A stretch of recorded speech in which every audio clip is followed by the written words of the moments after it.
Hey, this is David Lee Kim, co-founder of Omniscient Digital, and you're listening to The Long Game. In this conversation, I chat with Ross Simmonds. Ross is the founder and CEO of Foundation, a global marketing agency that provides services to organizations all over the world, ranging from some of the fastest growing startups to global brands. Ross sits on the board of directors for Volta Labs, Phoenix House, and Boys and Girls Club of Preston. He's also a well sought out speaker, an angel investor, and the author of multiple books. In this conversation, we start by talking about his grandmother and her impact on his life, and how the lessons she taught him also apply to business. Ross also shares how his content marketing agency painfully grew from 7 to 35 employees during the pandemic that started in 2020.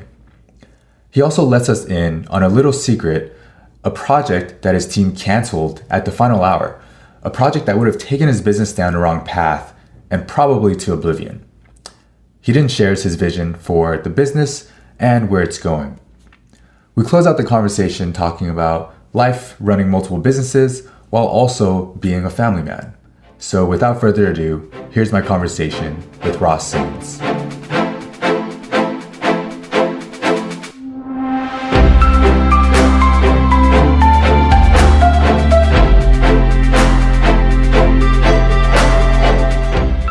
All right, Ross, it's great to have you on The Long Game. I've been really looking forward to our conversation. Thank you so much for making the time.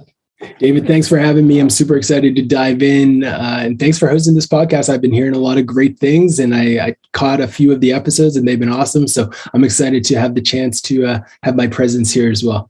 Great to hear. Yeah, so we're primarily a business podcast, but before we jump into any of that, I wanted to ask about someone who's really important to you. You wrote about her on your blog, your grandmother, Onita Simmonds, Nanna, as you call her. Yeah. I'd love to hear about her and the role she played in your life.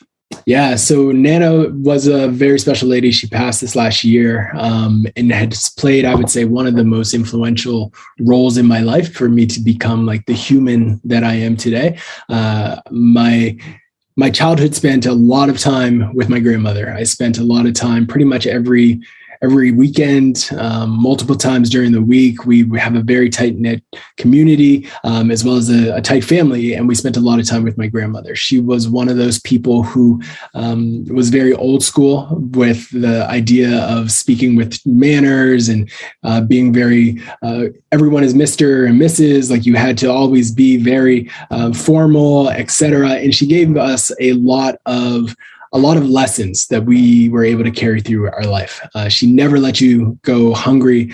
Over the years, I look back and I can think of all of the moments where she just like fed so many people from the community, where people would just show up at her home and she would cook up a big, massive meal. And all the kids would come over. If we were playing basketball in the front yard, she would cook up a meal and invite everybody in. She just did so much for so many people. And she really lived life in a way that was, I would say, of service to others. She seen a lot. She had been through a lot.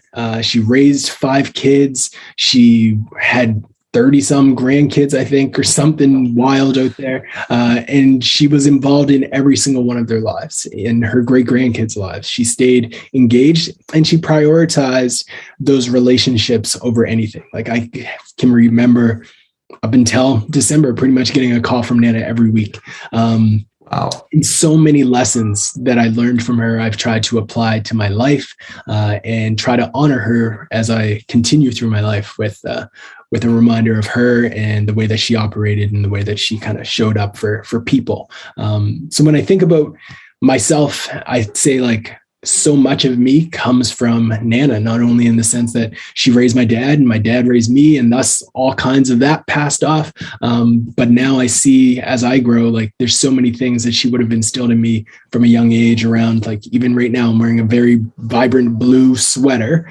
Yeah, I was going to call that out. Yeah. Like she would have wore something like this. She always wore these fancy hats to church and things like that. And she really gave us this idea of like, just own your own swag, own your own style, and stay true to who you are. And I've tried to do that in my work, and it's paid dividends.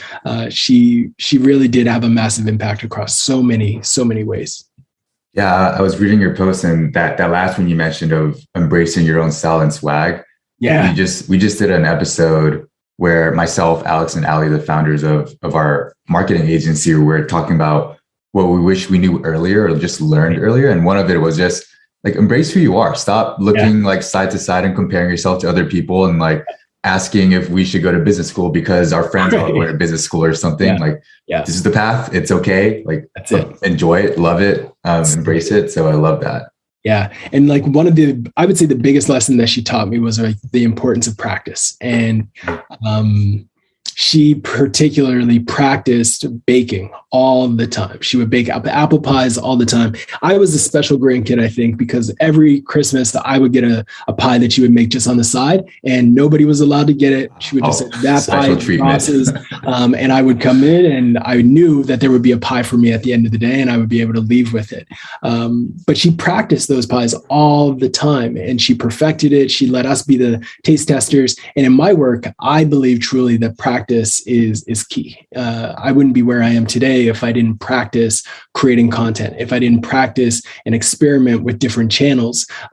Before I make a recommendation to someone, hey, you should use Reddit, I'm going to practice Reddit myself and try to figure out the code to Reddit. And then I'm going to educate the industry on how they can leverage Reddit to drive results. Before I start to preach about the power of Quora, I'm going to experiment with Quora and try to get a bunch of traffic to my content and then talk about that. Before I make a recommendation on SlideShare, I'm going to make sure that my decks are generating millions of views, and then I'm going to educate people on it. So I think practice is something that I intentionally leverage, and it came from a lot of those lessons that she instilled in me at a very early age.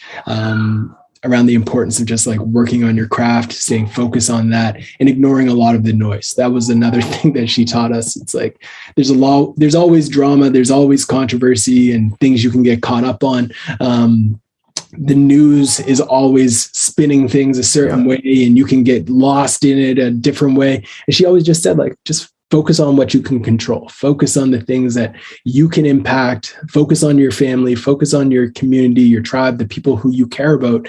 And if you do that, the rest will just fall into place. So I think that is also a big lesson. I don't allow a lot of external forces to fire me up, and people kind of get shocked by the fact, like, it takes a lot to stir me up and get me off a keel kind of thing. Pretty much just like, okay, it is what it is. Let's focus on what matters and stay in that circle of control more than anything. Yeah. And as you're talking about that practice, I got a couple of themes that you sort of referred to earlier. Was just the other learning from Nanna was there's enough for everyone to eat. Yeah. And I'll even tie this to business a little bit. Just that abundance mindset, honestly, was something I've personally had to learn. Like, I'm the child of immigrants. They kind of did not have the abundance mindset. They were kind of always in survival mode. Right. But I've learned in business, as we've gotten deeper into the SEO and content agency, there's a ton of competition, yet everyone, including you, everyone's so happy to share learnings and just help everyone else succeed. And I was lucky to find you a couple of years ago and just read your website and be like, this is great content. Two, this design is dope. Like, you don't see any website like it. Appreciate it. So it's cool to see you putting into practice and helping the pie expand. That's the key, right? Like, I think it's easy to fall into the trap to think like, oh yeah, if everyone is here in this industry, you're going to take from me and I'm going to take from you. When in reality, if we can all elevate the entire industry, if we can elevate the profession, it increases the size of the pie. And if the pie gets bigger, then that's a win-win for everyone. And I think that's a mindset that you really need to embrace long-term if you want to be successful. There's enough for everyone to eat. There's enough for everyone to win, not only internally at your company, but also externally when you look at it from a macro perspective. I think that mindset of everyone kind of being competitive, always trying to take from each other, can ultimately lead to a situation where people are just like cutthroat and not winning together. And people are going into a lot of negative spaces mentally and physically because of that mentality and that mindset. So for me, the idea of just having that abundance mindset is key. A lot of people will get upset because, oh, look, there's another podcast. Oh, look, there's another blog on marketing. Oh, look, there's another book on marketing. It doesn't matter. Like, it doesn't matter. That's good. Like, it's good that more people, which there's billions of us, are doing things that get us excited. It's a good thing that more people are creating podcasts, because you running a podcast is going to probably resonate very well with a certain audience. Someone's going to listen to you on a podcast. They're going to hear your words and they're going to be like, wow, I resonate with David, and I'm going to fundamentally change the trajectory of my life because of something that David said. I could say the exact same things that you said. I could describe the exact same concept with the exact same story, but the same person not hear it from me in the same way, because you have lived a different life than I've lived. You have a different tone than I do. You have a different style than I do. And if we can accept the fact that everyone trying to just add value to others is a good thing, I think the world gets better. And that, to me, is one of the key mindset shifts that you have to embrace, to kind of get through this thing happy, like to get through this wild thing we call life happily. You need to kind of be okay with other people winning in their lane and in their own unique way.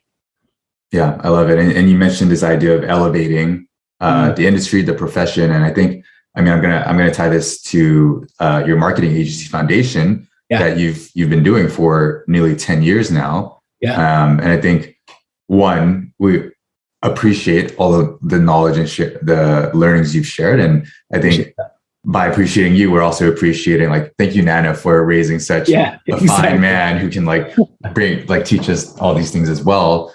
But I guess flipping over to foundation, I did some of my own research, found that, the company grew from like 7, correct me if I'm wrong, I think LinkedIn said from 7 to 35 employees since 2020, which is pretty fast for an agency. And I also learned, I read about all your lessons from 2020. So tell us about that journey from 2020 until now. Like, what happened? Yeah, it was a wild, wild year, but it was a good one. I don't think anyone expected that there would be a pandemic. So that was a nice surprise for all of us. And in the moment when it all happened, I don't know if everyone can remember when the market kind of tanked, but at that moment, we started to get emails from clients saying they were going to leave. And we were like, I was like, oh no, this is not good. I've got 7 people on payroll. I've never laid anyone off in my life. I don't want to lay anyone off. I need to be here for my team and I need to support the team. What can we do? So we rallied everyone and had the conversation like, folks, look, like, the pandemic is here. The market is tanked. Clients are letting us go. We have zero intent of letting anyone go. We want to retain you. We're not going to reduce salaries. I reduced mine. I was ready to go down to 0 if I needed to. But we didn't want the team to suffer in any way. And so you were straight up about everything that was happening. 100%. Transparency is kind of the key to winning, in my opinion. So we laid it all out, and the team showed up in an amazing way. The team said, like, okay, let's go. Let's start to get creative. Let's find ways that we can approach the market differently. And we started to see interesting trends around how we could get more wins on the board. And one of those were like in-depth teardowns surrounding the way in which organizations were succeeding. And when we started to press publish on these pieces that we were actually putting off for a while because we didn't really want to publish all of them, because we were like, what if the industry doesn't like them? What if the industry isn't a fan of this approach? The industry fell in love with them. The industry just was obsessed. When I lost all of my speaking engagements, which was a primary driver for us to go from 0 employees to 7, I was like, this is going to be rough. And we leaned into, again, the idea, let's think differently. Instead of being able to go on tour and speak at a bunch of conferences and events, maybe we need to do more video content. Maybe we need to do more podcasts. Maybe we need to do a few other things. And by doing that and adjusting our strategy, we were able to connect with amazing organizations with amazing partners, and essentially grow very rapidly as a company and as a team. But if it wasn't for the team, I don't think it would have been possible. Like, the team really stepped up in a meaningful way. And I think you have to be okay with asking for help, even as a CEO. It's easy to be a CEO and think, oh, I need to lead the troops into the fire, blah, blah, blah, and all of that stuff. But at the end of the day, you're a human, and you have to ask and be open to the team and say, like, look, this is our situation. We've lost these clients. The conferences are shut down. We had a $250K contract. That person ghosted on us, and we're not closing that anymore. I hired 2 people on the back of that. What are we going to do?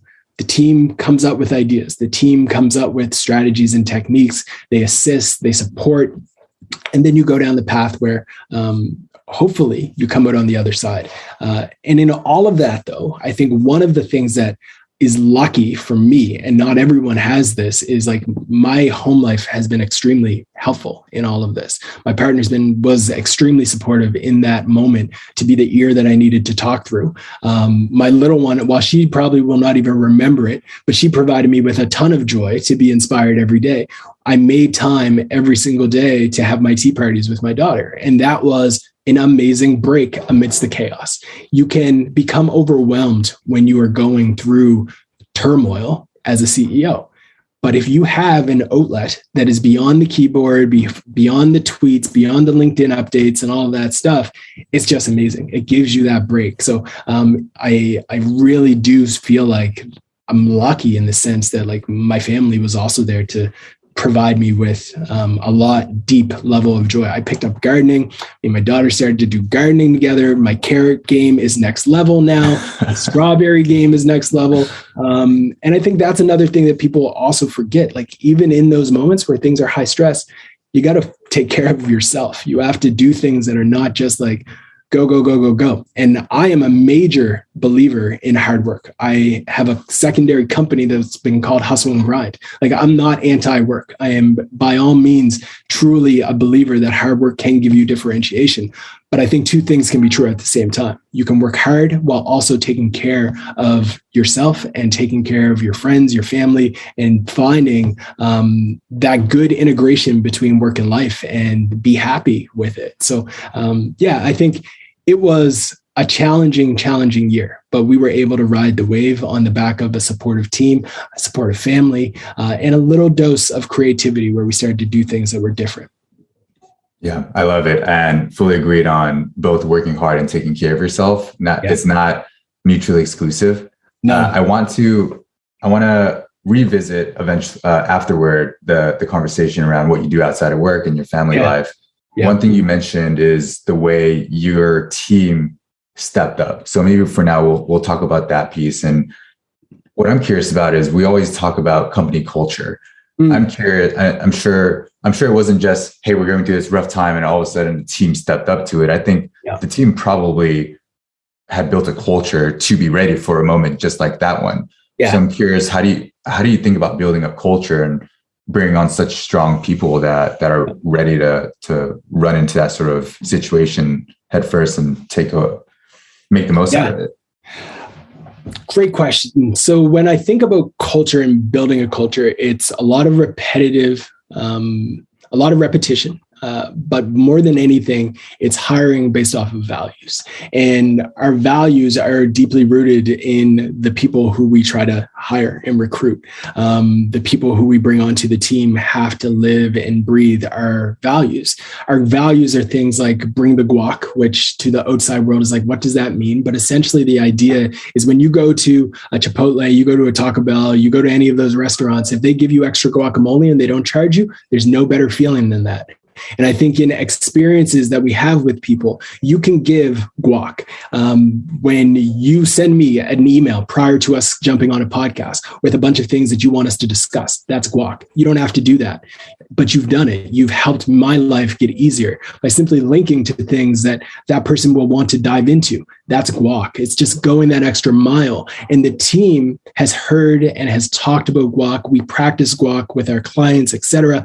By simply having that concept, they started to guac it up, and they started to bring a lot of guac to every engagement with every client. They brought guac to every interaction that they had with each other. And it just accelerated and improved, where some of those elements of guac have just become now a way of life. So those simple things just make the world of a difference. And then from there, we do try to be very intentional with our training and investing in our team. So our team has an unlimited book budget. We don't care where they are, what book they want. They want a book, they go get it. We purchase courses for the team on a regular basis from a handful of different resources. We have a required learning day for every teammate, where every month they are given an entire day, paid of course, to just learn, and they don't need to take any meetings. They learn about a thing that is of interest to them. They experiment with a new landing page that they want to tinker with, a new tool they want to tinker with. They can go through a course, they can train themselves. That's for everyone in the company. We host regular lunch and learns where the team is learning from experts outside of the org as well as internally. We place a lot of emphasis on developing people. At the end of the day, for me, this is going to be morbid, but I think about death a lot. And when I think about death, I think about, at the end of the day, there's only so many years that I'm going to have on this earth.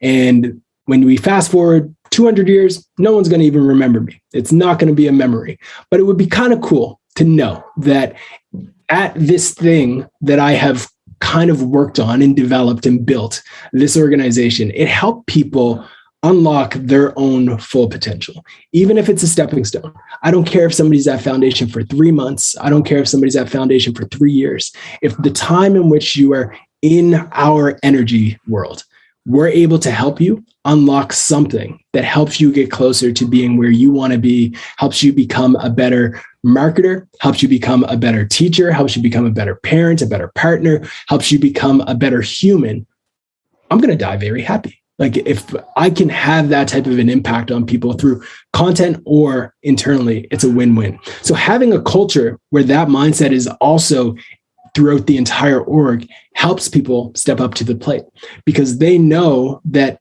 in many ways, I want them to eat. Like, it's the mantra that Nanna kind of shared, right? Like, I want everyone to eat. I want everyone to win. So they want to, and they lean into it, and they show up in a major way. So I think trying to facilitate that type of culture is key.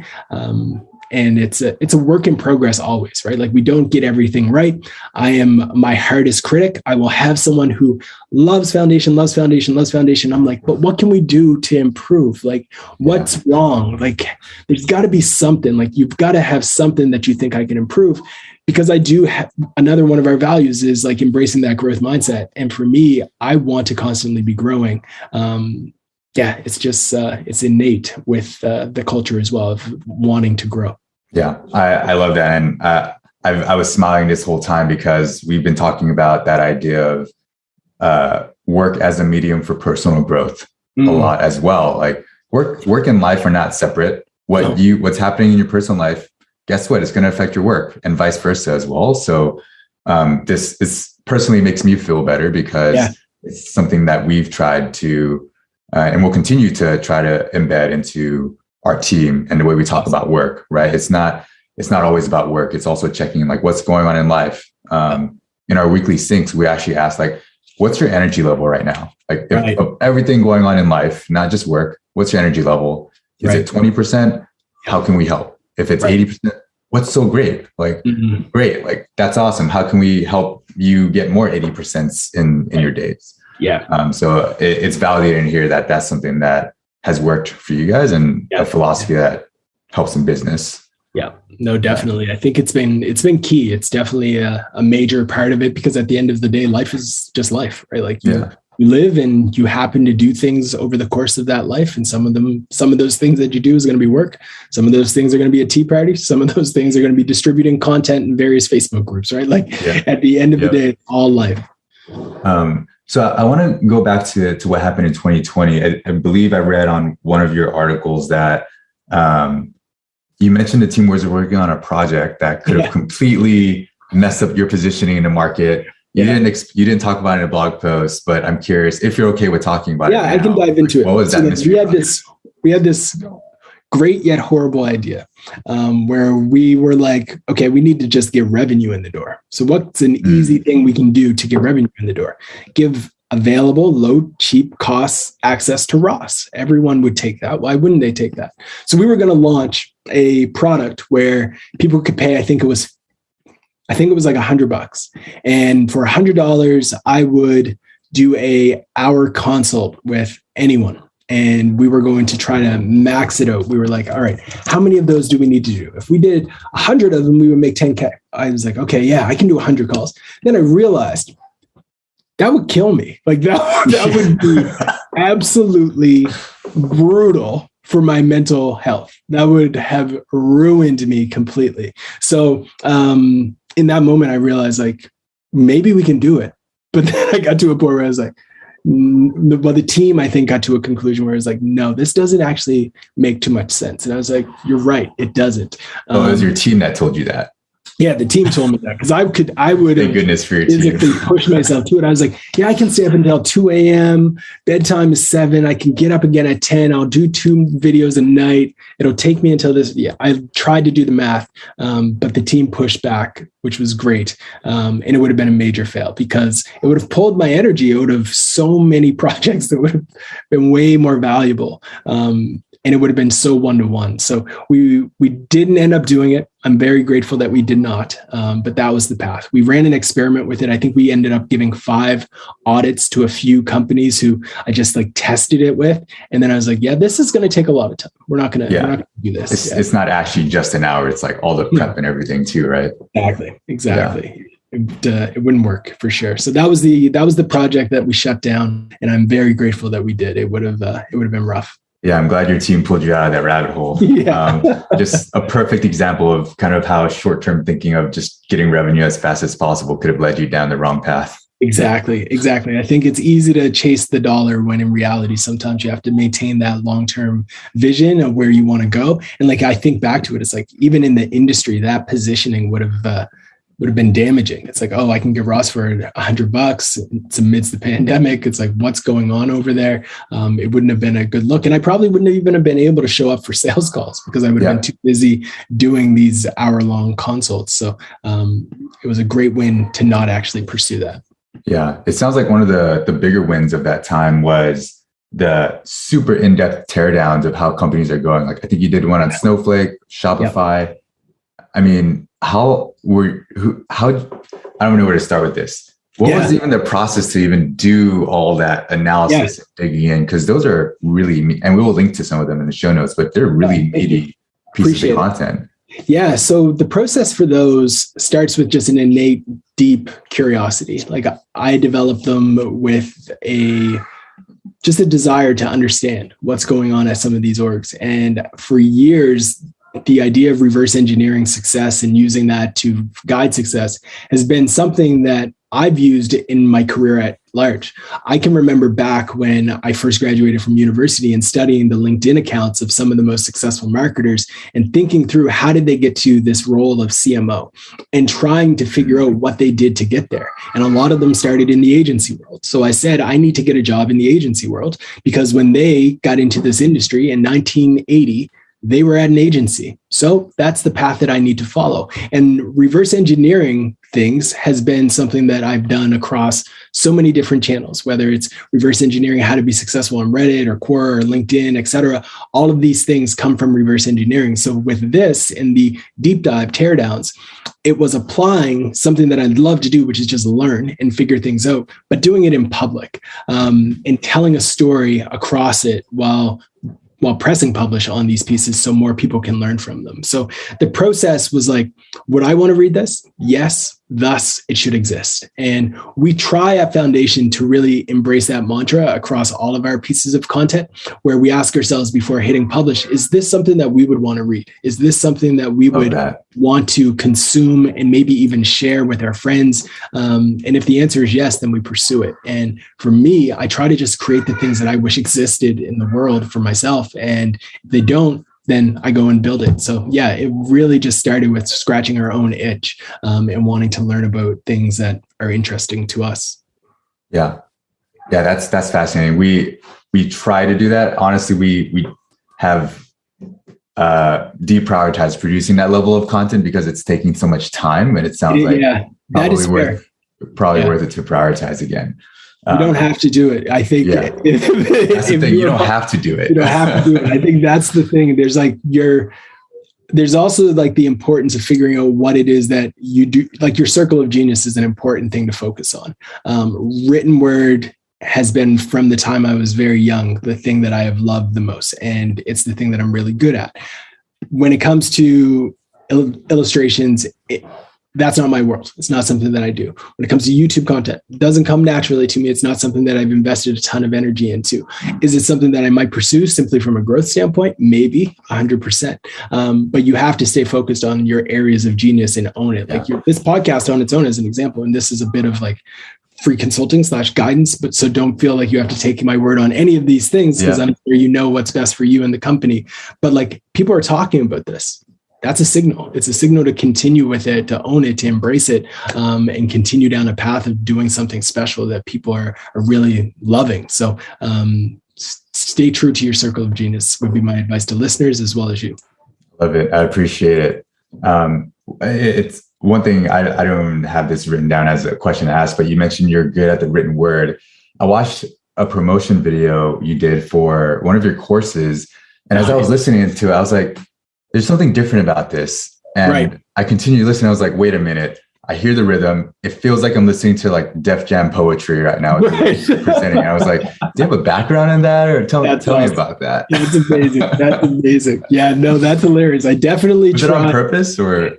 I think it's just my way of approaching audio and videos in general. I definitely try to stay true to who I am, which is like a Black guy who grew up on hip hop, and I embrace that with my content. I can remember some of my blog posts. One of my early ones was how to ensure that your headline will work, which was a play off of a Rihanna track. And the internet was like, what is this? This is different. But it was fun for me, right? And I think I also had a piece. It was like how to take your Instagram account from 0 to 100 real quick, which is a reference to Drizzy.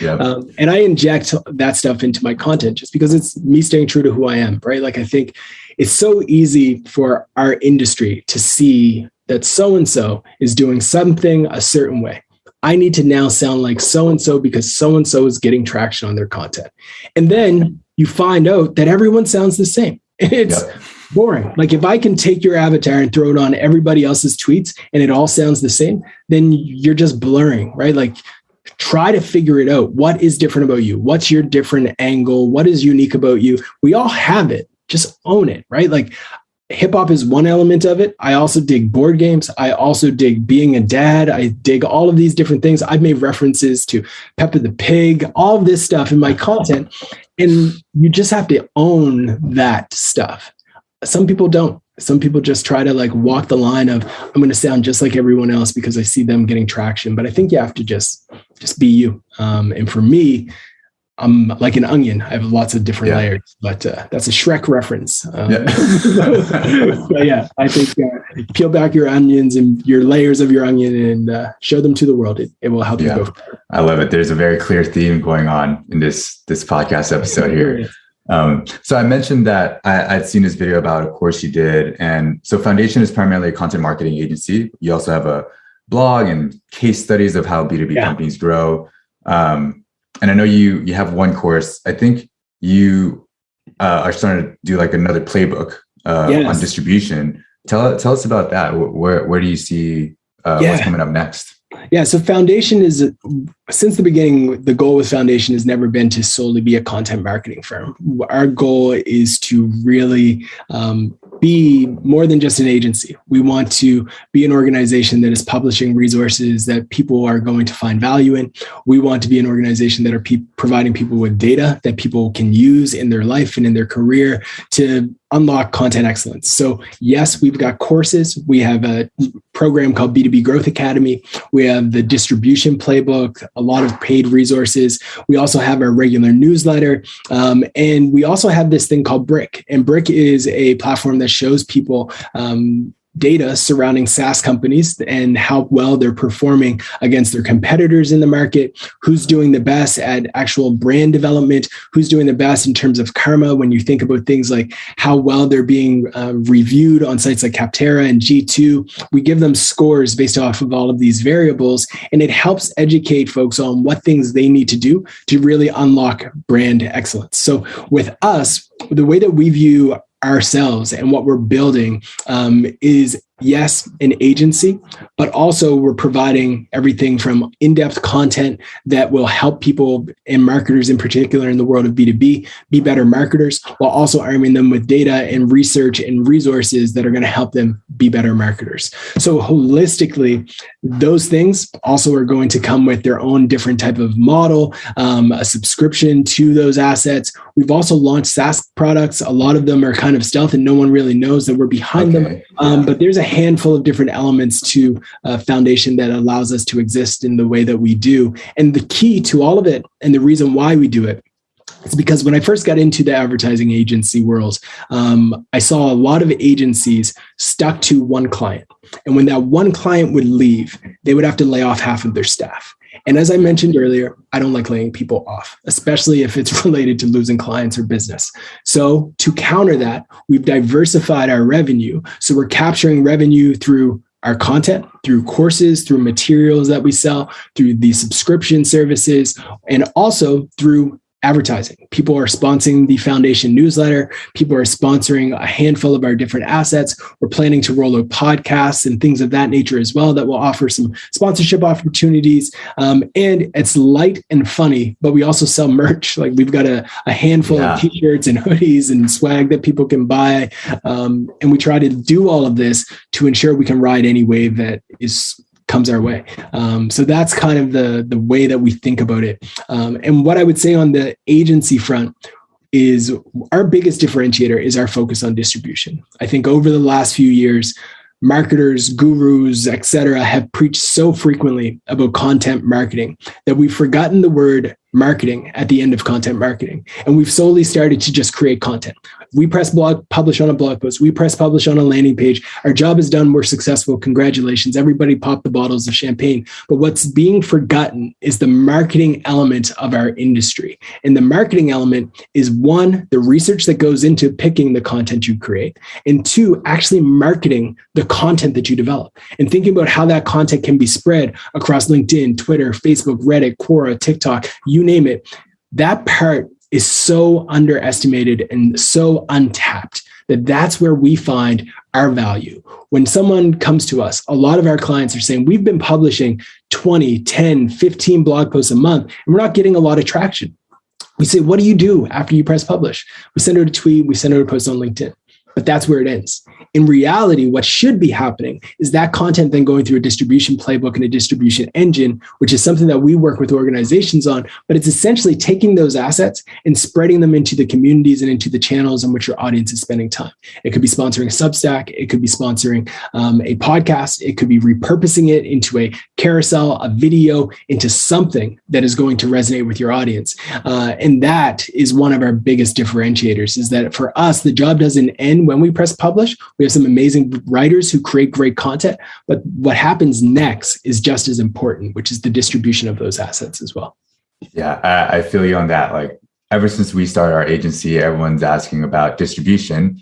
Yeah. And we said, hey, we focus on SEO. That's a distribution here. But over time, a trend we're finding is that people are kind of done with the SEO game. They realize everyone's saying the same thing and they want to differentiate, and we help them with like getting their thought leadership out there. Awesome. What? Guess what? That's not going to get discovered through SEO. Probably it's we need to get it out there. And so we've started doing a little bit of that, probably not to the extent where it's like our differentiator, like it's yours, but that is a big thing. And I think the interesting thing is whenever people have asked about distribution, we have like checklists, right?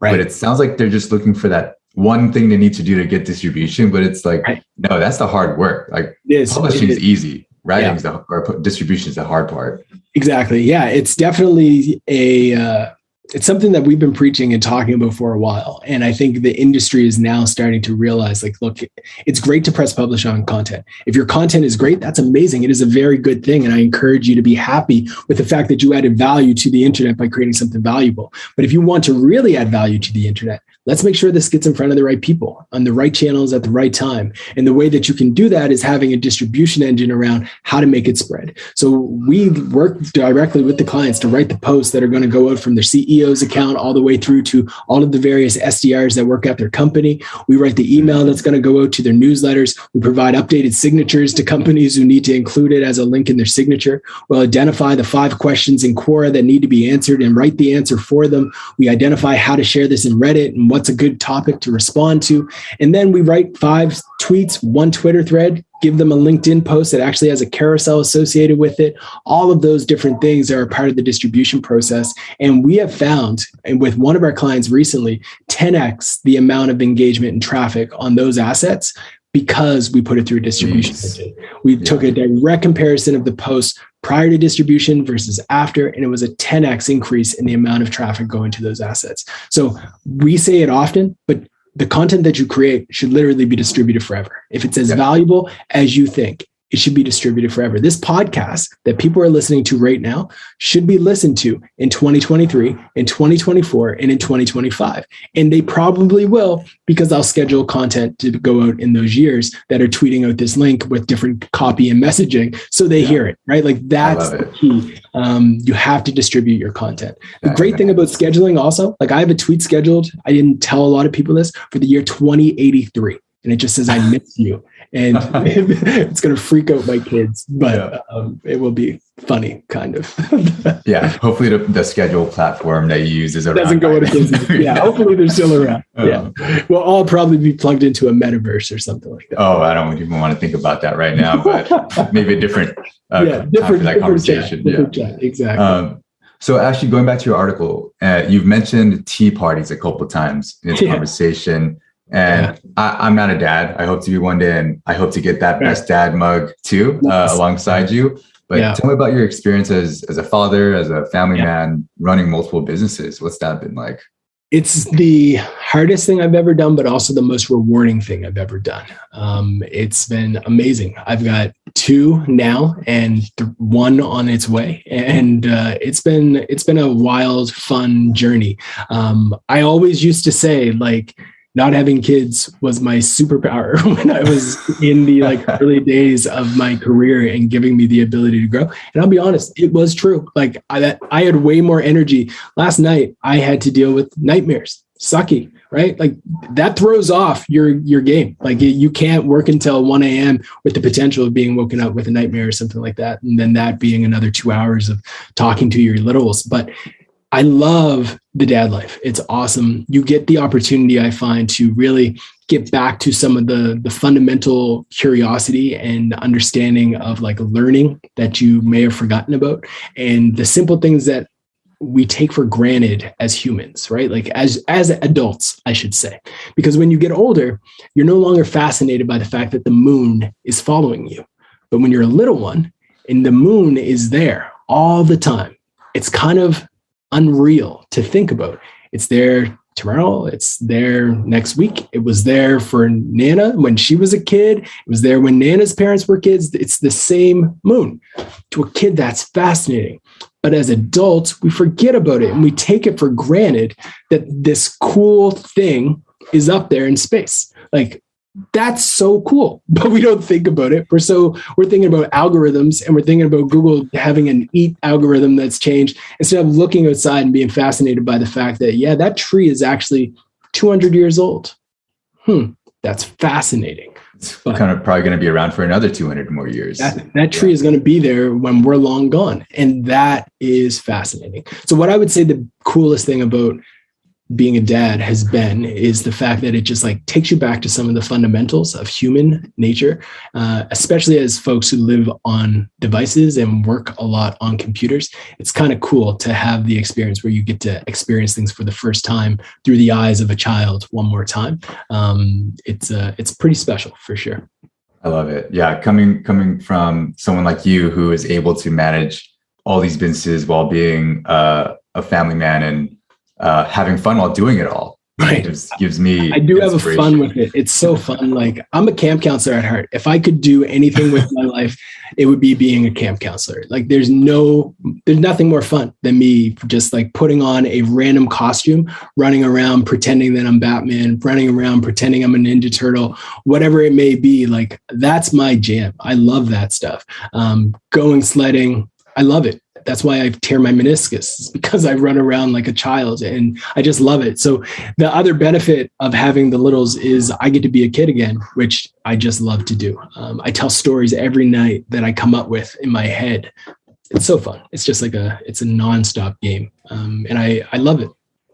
Yeah, that's awesome. So I know we're coming up on time. So I got a couple, I guess, Tim Ferriss style rapid fire questions. Sounds like a plan. Let's do it. Yeah. So, I mean, I'm curious, for someone like you're quite accomplished. I mean, what's your long game? What are you thinking about 10 to 20 years from now when your little ones aren't as little anymore? I really do. Like, my long game is rooted in kind of three key things. I want to be a great husband to my wife. I want to be a great dad. And I want to be a great contributor to society through my business and through what I build. Those are the three main things. If I do those things in 20 years, I'm good. With all of it, I want to inspire people to try to do their best at all of those different things. Try to be a good partner. Try to be a good parent if you're a parent, if that's the path you go down. And try to be good at business or something that you're interested in, right? Like, I really do feel like I want to inspire people to kind of see, oh, Ross came from a background which didn't have a lot. Ross was a kid who went to an underprivileged camp for kids who were underprivileged and was able to go and create a multi-million-dollar business and hire people all over the globe, change the trajectory of their life, blah, blah, blah, all while staying rooted in some fundamentals that his grandmother passed off around, like caring about your family. That to me is cool. That's what I want to do. I want to have a major impact in business. Like, I want to do big things. I want Foundation to have a major impact on our space and on software companies at large. But at the same time, I don't want to ever lose who I am. I never want to go into a room and say, oh, I can't wear a Coogee sweater because this isn't going to come off right. Like, I want to be able to embrace who I am every single day and live my truth. And if I can do that and inspire a few people along the way, life was good. Love that. Yeah. I feel like there's so much more that we can dig into, maybe more about your background and kind of maybe even how we can both kind of relate with some sort of similar upbringings. So maybe we'll have to have you back for a part 2 of this conversation. For sure. Yeah. Definitely down for it. And I'll try during this rapid round to be quicker. I know my long stories are getting longer. I love them. Be more related. What's one opinion you have about business that you think people would disagree with? Hustle is good. Like, I think the marketing world and business in general, people hate on hustle. I think it's good. And here's why. And I know this is my long story getting longer again, but not everybody has the exact same opportunity. And some people actually need to hustle to actually get a half of what other people have. So if you're listening to this and you are broke, you do kind of have to hustle. As much as we hate the idea of things all like this idea that like it's not fair for someone, it isn't fair. So you have to hustle to get to a level of playing field. And we can say, no, you don't have to hustle. Hustle's bad, blah, blah, blah. Nope. When your uncle can't give you an internship, when your aunt can't give you an introduction to the CEO, when you live in the middle of nowhere, you gotta hustle. Sorry, it sucks. I know, but you gotta do it. It's a part of the game. Welcome to the world that we live in. In the future, I wish it wasn't the case. You can't go back. You have to look forward, and you do kind of have to hustle at some things. Yeah, I agree with that. I've gone back and forth with hustle, but seeing a lot of this stuff about the four-day work weeks, which is great for that particular segment of people, but there are people who got to work 7-day weeks because they have to, and it's not bad because ideally it gets them out of having to. I couldn't get a job from anyone locally if I didn't put in the work early on. Nobody would take an interview with me. Nobody wanted to talk to me. I couldn't get any jobs. I had to grind to get into the industry. After that point, to just like be good, 100%, I didn't have to hustle. Yeah. But to actually accomplish what I'm trying to accomplish, I had to put in additional work. Yeah. I have no issues with anybody who says like, I don't want to aspire for anything crazy. Like, I'm not trying to do all of those things. Good. But I also think you have to hustle to do like be a good dad. Like I'm hustling to be a good dad. After this, I'm going to run downstairs, try to have as much energy as I can, have a dance party. That's hustle to me. Like it's hustling to do something well. But yeah, I think it's got a bad rap for a lot of needed reasons.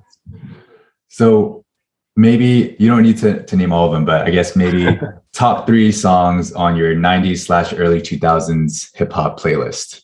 Ooh, good question. So I'm going to go with albums because I listen to my music in albums. The Blueprint, Jay-Z is on there. I listen to that album on the regular. I'm a big fan of, so folks will laugh at this one, but We Invented the Remix, which is a album from Bad Boy. Still a listener to that. I think it was great. And I'm a big Lupe Fiasco fan. So I listen to Lupe still. A lot of people would be surprised to know, but Lupe Fiasco's The Cool is actually the inspiration of my Twitter handle, The Cool is Cool. Wondered that came from that album. Love it. Favorite WWF wrestler? Ooh, Ahmed Johnson. Nobody knows who that is probably listening to this, but Ahmed had a short career, but he was my favorite. He was awesome. Completely unexpected. Why Ahmed? Because he was just like this guy who was fierce and took no BS from anyone. He was anti everyone. He actually hurt people in the ring, and that's why he had a short career because he took it too seriously. I just loved his vibe and energy. Yeah, he was all in. He was. All right, last one. Dodgeball. Why are you so good at it? Ooh, that is great. So I think I am good at it because I didn't care about my body, and I no longer play because of my injuries, but I didn't care about my body. So I would be able to dodge anything because I could jump very high and I could make my body contort around a ball that was coming at me in a variety of different ways. And I didn't care if I fell or landed on my shoulder. I was ridiculous to watch. You're committed. Yeah. I was committed. There's some funny images of me in the air doing flips and things, playing dodgeball. It was fun. Did you play sports, or were you a dancer or anything like that? I did play sports all as a kid. My mom loves dancing, so we definitely danced a lot in our household. There was a lot of dancing in the evenings. I would say I wasn't really the greatest athlete in school, but I did play a lot of sports. But more than anything, I think it was like dodgeball was just an amazing relief. The reason why I'm talking in past tense is I gave it up after I messed up my knee one too many times. I've got meniscus, ACL, MCL surgery recently. Oh, goodness. All on the back of my amazing 2-time champion dodgeball career. That's amazing. I'm decent at it. I like to attribute that to being a b-boy in a past life. Nice. I did not know that. But there's a certain point where it doesn't get me very far. That's amazing. The other thing about it is I got to a point where my body didn't move where I wanted it to go as fast as it used to. And I started to realize that age is happening and it might be time to hang up the cleats. So I bowed out, hung up the jersey like Jordan and said, I had a good career. Yeah. I hope you have that jersey framed somewhere. I've got the trophies. I've got the trophies. All right. So maybe to wrap up here, where can people find you on the internet? Yeah, I'm pretty much on every channel. If you do a search for Ross Simmonds or The Coolest Cool, you will find me. I'm on Twitter. I'm on LinkedIn. If you do add me to LinkedIn, be sure to let me know that you heard me on this podcast. And I would be happy to connect with folks. And before we do wrap this up, David, I want to say thank you to you for having me on. I think this type of stuff, the conversations, the dialogues that you're having, not only with me, but with other guests, is really what's going to elevate the industry. And it goes a long way because someone somewhere is listening to this in their parents' basement, like I was when I first got started drinking instant coffee that is probably 10 years old, trying to find out how they can break into this industry. And by doing stuff like this, it helps people realize that it's more attainable than most people actually think. And anyone can really do it if they put in the time and put in the work. So thank you for contributing to the industry and helping elevate the culture within it. Yeah. I mean, hopefully we can be contributing and elevating it together. So I really appreciate you making time to be vulnerable, sharing a lot of personal things, but also sharing about how you think about work. I really do expect a lot of people to get get something out of this conversation. I wish I listened to this conversation when I was younger, going through the hustle and grind. So appreciate the time, appreciate the wisdom, and hopefully we'll have you back again soon. Thank you.